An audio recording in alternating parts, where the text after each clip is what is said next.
But some things that I was thinking about, guys, is kind of going towards like for the newer barbers and just the barber industry.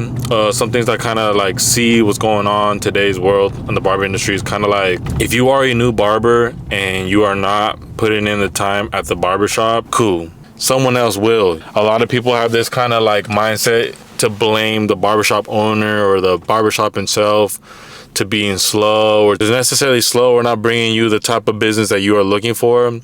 At the end of the day, guys, a barbershop owner job is to, somewhat help you out, get the clientele, kind of make the shop somewhat busy, but your job as a barber is to market yourself. For example, social media, word of mouth of how to promote yourself through your own clientele that you already have. Figure out ways that you could market yourself, because it's not just the barbershop's job to put you on the map. The barbershop is going to bring clientele of all sorts of clients. People with long hair, people with short hair, bald fades, scissor cuts, gentleman's cuts. So with all that being said, guys, you as a barber should justify what type of clientele you are looking for in a barbershop. What I'm trying to say is that, like, for me, guys, a lot of my clientels are high bald fades. I enjoy doing high bald fades. It's easy to me. That's what I practice the most. It's what I push out. That's the type of content I push out. So therefore people see that, oh, he does high bald fades, I like his work, let me go to him because I get a bald fade. Later on, as you guys get older, you will see what type of people you want to work with, guys. Second point of what I'm trying to say is that not only are you trying to look for your own clientele, but what kind of barber are you? Are you just the type of person who just cuts hair and calls it a day? Are you the type of person who reads the room and wants to talk to the clients? You know what I'm saying? Like, you're not only just a person who cuts hair, you're also like somewhat of a therapist, guys. A lot of these people, they see you either once a week, once out of the week, and that's a lot in reality, because not only are they sitting on your chair for about 30 minutes to an hour, the type of barber you are. For me, I like to talk to all my clients. For example, the other day, I had a client that I hadn't seen in like a month and a half, but I remember the conversation, so I asked him and brought up that conversation from the last time I cut his hair, and he kind of like chuckled, and he's just like, bro, like, how do you remember that? Do you have like a notebook or something? Like, jokingly laughing to me about it, you know? And like, I really don't, and I don't have anything. I just enjoy remembering these type of conversations, because not only does it makes me feel good because I remember these type of things, but it makes the client feel good. It makes them be heard. It makes them feel welcome. And you're not only just building a client, you're building a relationship with these type of people. And that's the type of barber you should want to be, because for me, I would rather much cut people who I make genuine relation connections with any single time, every single week, every single month, it doesn't matter what it is, than just cutting one person one time and that's it. You know what I'm saying? Like, yeah, I might give you an $80 service right now, but that's about it. You know what I'm saying? You might tip me fat because this is the first and last time I'm ever gonna get cut by you. Or, you know what I'm saying? Like, I'd rather cut someone I enjoy really talking to with and being cool with than just that one person, that one-time client.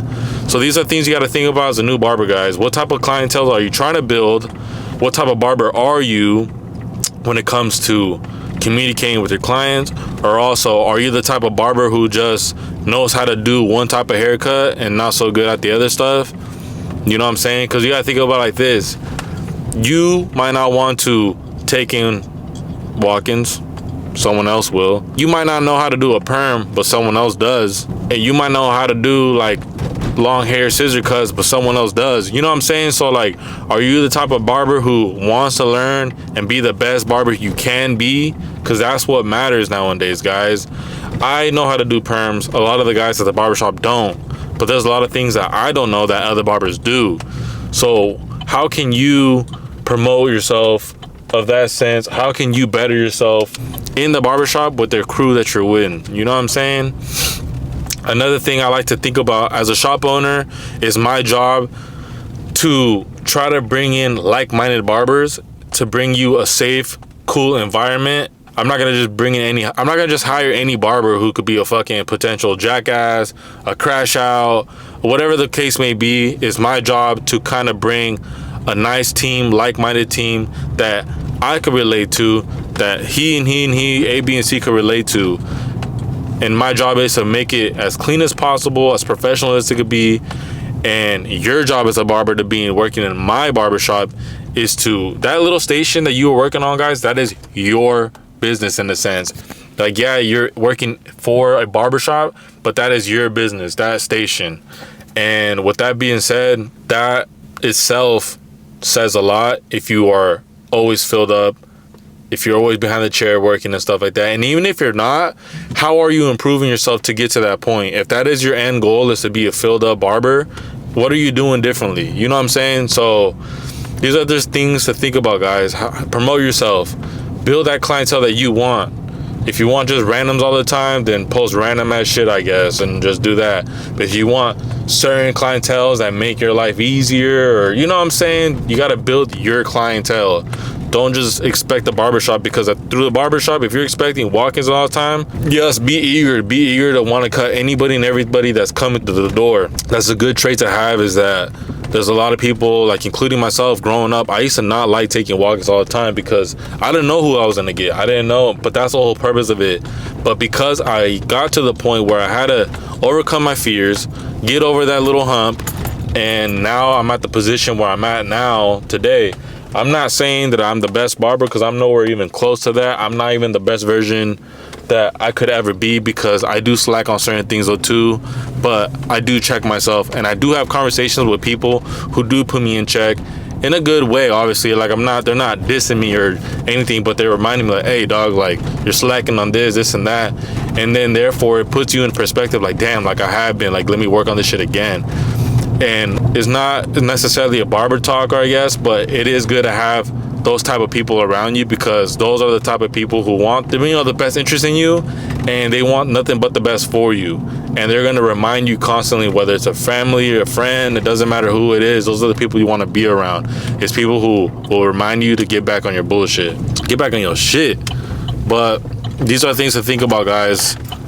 If you're a new barber, take walk-ins. If you don't even have clientele like that, take walk-ins. But later on, when you are established and you do have your clientele, not all money is good money. Meaning, if you have certain clients that you've built throughout the years and they're always late, or they're always, slacking on paying you on time and this and that, these are things to think about. Like, is this really worth having you? Because I could have someone else in my chair who does appreciate my time, does pay me my money when I need it or when it's due, and stuff like that, guys. So as you grow being a barber, these are things to think about. Don't just because you got your barber license now doesn't mean that the world is over, or now that your chapter is done. Like, be a hungry, motivated, eager person. Think about what's the next move. Well, that's just a talk for today, guys. So if y'all like these type of conversations, let me know in the comments down below. Definitely gonna be doing more of these. I enjoy doing this because, like I said, I'm not the best barber, but I am the barber who does try. I do try to do my best every single time, and people like that shit. So be the best you can be.